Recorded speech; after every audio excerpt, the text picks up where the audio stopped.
Hello friends, ಎಲ್ಲರೂ ಹೇಗಿದ್ದೀರಾ? ಚೆನ್ನಾಗಿದ್ದೀರಾ ಅಂದ್ಕೊಂಡಿದ್ದೀನಿ. ನಾನು ಚಂದ್ರಕಲಾ ಅಂತ. ಇವತ್ತಿನ ವಿಡಿಯೋದಲ್ಲಿ ಕಡಲೆ ಕೂರ್ಮ ಮತ್ತು ಪೂರಿ ಮಾಡ್ಕೊಳ್ತಾ ಇದ್ದೀನಿ. ಆ ವಿಡಿಯೋ ನಿಮಗೆ ಇಲ್ಲಿ ಶೇರ್ ಮಾಡ್ತಾ ಇದ್ದೀನಿ ಫ್ರೆಂಡ್ಸ್. ನಾನು ಈ ಕುಕ್ಕರಲ್ಲಿ ಕಡಲೆ ಮತ್ತು ಬಟಾಟಿ, ಸ್ವಲ್ಪ ಕ್ಯಾರೆಟ್ ಇತ್ತು, ಅದನ್ನೆಲ್ಲ ಹಾಕಿ ಉಪ್ಪು ಹಾಕಿ ಬೇಯಿಸಿ ಸೈಡಲ್ಲಿ ಇಟ್ಕೊಂಡಿದ್ದೀನಿ. ಬೇಕಾದರೆ ಕಾಲಿಫ್ಲವರು, ಬೀನ್ಸನ್ನು ಹಾಕ್ಕೊಳ್ಬೋದು. ನಾನು ಇಲ್ಲಿಗೆ ಮಸಾಲೆ ತಯಾರು ಮಾಡ್ಕೊಳ್ತಾ ಇದ್ದೀನಿ. ಒಂದು ಸ್ವಲ್ಪ ಎಣ್ಣೆ ಹಾಕ್ಕೊಂಡು ಸ್ವಲ್ಪ ಫ್ರೈ ಮಾಡ್ಕೊಳ್ಬೇಕು. ಈ ಮಸಾಲೆನೇ ಚೆನ್ನಾಗಿರುತ್ತೆ. ಫ್ರೈ ಮಾಡಿಕೊಂಡು ನಾವಿಲ್ಲಿ ಬೀಸ್ಕೊಳ್ತಾ ಇದ್ದೆ. ಒಂದು ಚಕ್ರ ಮೊಗ್ಗು, ಒಂದು ಸ್ವಲ್ಪ ಶುಂಠಿ, ಸ್ವಲ್ಪ ಬೆಳ್ಳುಳ್ಳಿ, ಒಂದು 4-5 ಚಕ್ಕೆ ಲವಂಗ, ಒಂದೆರಡು ಪೀಸು ಚಕ್ಕೆ ತಗೊಂಡಿದ್ದೀನಿ. ಸ್ವಲ್ಪ ಫ್ರೈ ಆದ ನಂತರ 1.5 ಚಮಚ ಕೊತ್ತಂಬರಿ ಹಾಕ್ತಾಯಿದ್ದೀನಿ. ಥರ ಸ್ವಲ್ಪ ಫ್ರೈ ಮಾಡಿಕೊಂಡು ಈಗ ಹಸಿಮೆಣಸು ಹಾಕ್ತಾಯಿದ್ದೀನಿ. ಒಂದು 5-6 ಹಸಿಮೆಣಸು ತಗೊಂಡಿದ್ದೀನಿ ನಾನಿಲ್ಲಿ. ನಾನು ಗ್ರೀನ್ ಮಸಾಲೆ ಮಾಡ್ತಾಯಿದ್ದೀನಿ. ನೀವು ಬೇಕಾದರೆ ಕೆಂಪು ಮಸಾಲೆನೂ ಮಾಡ್ಕೊಳ್ಬೋದು ಒಣಮೆಣಸಿನಲ್ಲಿ. ಗ್ರೀನ್ ಮಸಾಲೆ ಮಾಡಿದ್ರೆ ತುಂಬಾ ಚೆನ್ನಾಗಿರುತ್ತೆ ಈ ಕೂರ್ಮಕ್ಕೆ. ಈ ಕೂರ್ಮ ಬಿಳಿ ಕಡಲೆಯಲ್ಲೂ ಮಾಡ್ಕೊಳ್ಬೋದು, ಬೇಕಾದರೆ ಗ್ರೀನ್ ವಟಾಣಿಯಲ್ಲೂ ಮಾಡ್ಕೊಳ್ಬೋದು. ತುಂಬಾ ಚೆನ್ನಾಗಿರುತ್ತೆ. ಒಂದು ಅರ್ಧ ನೀರುಳ್ಳಿ ತಗೊಂಡಿದ್ದೀನಿ.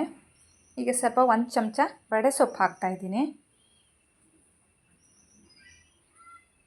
ಕಸಕಸೆ ಇದ್ದರೂ ಹಾಕ್ಕೊಳ್ಬೋದು. ನಾನು ಕಸಕಸೆ ತಂದಿದ್ದಿಲ್ಲಾಗಿತ್ತು ಇಲ್ಲಿ, ಹಾಗಾಗಿ ನಾನು ಇಲ್ಲಿ ಹಾಕ್ಕೊಳ್ತಾ ಇಲ್ಲ. ನೀವು ಬೇಕಾದ್ರೆ ಹಾಕ್ಕೊಳ್ಬೋದು. ಗೋಡಂಬಿನೂ ಹಾಕ್ಕೊಳ್ಬೋದು. ಸ್ವಲ್ಪ ಕೊತ್ತಂಬರಿ ಸೊಪ್ಪು ಆ್ಯಡ್ ಮಾಡ್ತಾಯಿದ್ದೀನಿ. ಎಲ್ಲ ಹಾಕಿ ಚೆನ್ನಾಗಿ ಫ್ರೈ ಮಾಡಿದ ನಂತರ ಸ್ವಲ್ಪ ಕಾಯಿ ಹಾಕ್ಕೊಳ್ಬೇಕು. ಈಗ ನಾನು 1 ಕಪ್ ಕಾಯಿ ತಗೊಂಡಿದ್ದೀನಿ.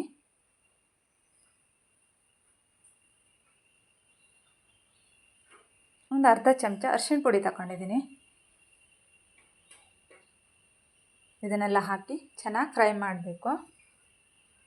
ಈ ಥರ ಚೆನ್ನಾಗಿ ಫ್ರೈ ಮಾಡಿದ ನಂತರ ಈಗ ಮಿಕ್ಸಿ ಜಾರಿಗೆ ಹಾಕ್ಕೊಳ್ತಾ ಇದ್ದೀನಿ. ಮಿಕ್ಸಿ ಜಾರಿಗೆ ಹಾಕ್ಕೊಳ್ಳೋವಾಗ ಒಂದು ಸ್ವಲ್ಪ ಹುಳಿ ಹಾಕ್ಕೊಳ್ತಾ ಇದ್ದೀನಿ. ಇಷ್ಟೇ ಹುಳಿ ಹಾಕ್ಕೊಳ್ತಾ ಇದ್ದೀನಿ. ಸ್ವಲ್ಪ ನೀರು ಹಾಕಿ ಬೇಯಿಸಿ ಸೈಡಲ್ಲಿ ಇಟ್ಕೊಂಡಿದ್ದೀನಿ. ಈಗ ಅದಕ್ಕೆ ಒಗ್ಗರಣೆ ಹಾಕ್ಕೊಳ್ತಾ ಇದ್ದೀನಿ. ಸ್ವಲ್ಪ ಎಣ್ಣೆ, ಸ್ವಲ್ಪ ಜೀರಿಗೆ ಹಾಕಿ, ಕರಿಬೇವು ಹಾಕ್ಕೊಂಡು, ಒಂದು ಈರುಳ್ಳಿ ಇಲ್ಲಿ ಕಟ್ ಮಾಡಿ ಇಟ್ಕೊಂಡು ಈಗ ಅದಕ್ಕೆ ಹಾಕ್ಕೊಂಡು ಸ್ವಲ್ಪ ಚೆನ್ನಾಗಿ ಫ್ರೈ ಮಾಡ್ಕೊಳ್ಬೇಕು. ಈ ಥರ ಚೆನ್ನಾಗಿ ಫ್ರೈ ಮಾಡ್ಕೊಂಡ ನಂತರ ಟೊಮೆಟೊ ಹಾಕ್ಕೊಳ್ಬೇಕು.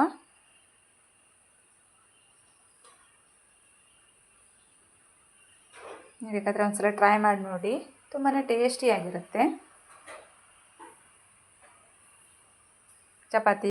ಚಪಾತಿ ಪೂರಿಗೆಲ್ಲ ತುಂಬಾ ಚೆನ್ನಾಗಿರುತ್ತೆ. ಇಲ್ಲಿ 1 ಚಮಚ ಶುಂಠಿ ಬೆಳ್ಳುಳ್ಳಿ ಪೇಸ್ಟ್ ತಗೊಂಡಿದ್ದೀನಿ ನಾನಿಲ್ಲಿ. ಶುಂಠಿ ಬೆಳ್ಳುಳ್ಳಿ ಪೇಸ್ಟ್ ಹಾಕಿ ಚೆನ್ನಾಗಿ ಫ್ರೈ ಮಾಡ್ಕೊಳ್ಬೇಕು. ಈ ಥರ ಈಗ ಬೇಯಿಸಿಟ್ಟಂಥ ಕಡಲೆನ ಇಲ್ಲಿ ಹಾಕ್ತಾಯಿದ್ದೀನಿ. ಸ್ವಲ್ಪ ಅದರಲ್ಲಿ ನೀರು ಇದ್ದಿತ್ತು, ಅದನ್ನು ತೆಗೆದು ಸೈಡಲ್ಲಿ ಇಟ್ಕೊಂಡಿದ್ದೀನಿ. ಮಸಾಲೆ ಹಾಕಿದ ನಂತರ ಎಷ್ಟು ಬೇಕಷ್ಟು ನೀರು ಹಾಕ್ಕೊಂಡ್ರಾಯ್ತು. ಒಂದ್ಸಲ ಟ್ರೈ ಮಾಡಿ ನೋಡಿ, ತುಂಬಾ ಚೆನ್ನಾಗಿರುತ್ತೆ. ಈಗ ನಾನು ಇಲ್ಲಿ ಬೀಸಿ ಇಟ್ಕೊಂಡು ಮಸಾಲೆ ಹಾಕ್ತಾಯಿದ್ದೀನಿ. ಸ್ವಲ್ಪ ಮಿಕ್ಸಿ ತೊಳೆದು ನೀರು ಹಾಕ್ತಾಯಿದ್ದೀನಿ. ಸ್ವಲ್ಪ ನೀರು ಹಾಕ್ಕೊಂಡ್ರೆ ಸಾಕು. ತುಂಬಾ ನೀರು ಹಾಕಿದ್ರೆ ಚೆನ್ನಾಗಿರೋದಿಲ್ಲ. ಸ್ವಲ್ಪ ಉಪ್ಪು ಹಾಕ್ಕೊಳ್ತಿದ್ದೀನಿ. ಕಡಲೆ ಬೇಯಿಸುವಾಗ ಸ್ವಲ್ಪ ಉಪ್ಪು ಹಾಕ್ಕೊಂಡಿದ್ದೀನಿ. ಈಗ ನೋಡಿ ಫ್ರೆಂಡ್ಸ್, ಇಷ್ಟು ಹದ ಮಾಡ್ಕೊಳ್ಬೇಕು. ಈಗ ಮೇಲಿಂದ ಕೊತ್ತಂಬರಿ ಸೊಪ್ಪು ಹಾಕಿದ್ರೆ ಕಡಲೆ ಕೂರ್ಮ ರೆಡಿ ಆಯ್ತು. ಇಲ್ಲಿ ಇದು ನೋಡಿ ಫ್ರೆಂಡ್ಸ್, ತುಂಬಾ ಟೇಸ್ಟಿಯಾಗಿರುತ್ತೆ. ನೀವು ಒಂದ್ಸಲ ಟ್ರೈ ಮಾಡಿ ನೋಡಿ. ಸ್ವಲ್ಪ ಕೆಲಸ ಜಾಸ್ತಿ ಇದಕ್ಕೆ. ಭಾನುವಾರ ಮನೆಯಲ್ಲೇ ಇದ್ದಿದ್ದರೆ ಆರಾಮ್ಸೆ ಮಾಡ್ಕೊಳ್ಬೋದು. ಅಪರೂಪಕ್ಕೊಂದ್ಸಲ ಆರಾಮ್ಸೆ ಮಾಡ್ಕೊಳ್ಬೋದು. ನಾನು ಇಲ್ಲಿ ಸ್ವಲ್ಪ ಪೂರಿ ಹಿಟ್ಟು ಕಲಸಿಟ್ಕೊಂಡಿದ್ದೀನಿ. ಈ ಥರ ಒಂದು ಅರ್ಧ ಗಂಟೆ ಮೊದಲು ಕಲಸಿಟ್ಕೊಂಡಿದ್ದೆ. ಈ ಥರ ಈಗ ಪೂರಿ ಮಾಡ್ತಾಯಿದ್ದೀನಿ. ಸ್ವಲ್ಪ ಪೂರಿ ಮಾಡ್ಕೊಂಡು ಈಗ ಟೇಸ್ಟ್ ಮಾಡ್ತಾಯಿದ್ದೀನಿ.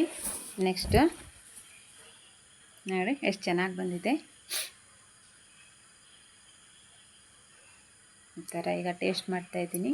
ಈ ವಿಡಿಯೋ ನಿಮ್ಗೆ ಇಷ್ಟ ಆದರೆ ಒಂದು ಲೈಕ್ ಕೊಟ್ಟು ಶೇರ್ ಮಾಡಿ ಫ್ರೆಂಡ್ಸ್. ಈಗ ಈ ವಿಡಿಯೋನ ಇಲ್ಲಿಗೆ ಎಂಡ್ ಮಾಡ್ತಾಯಿದ್ದೀನಿ.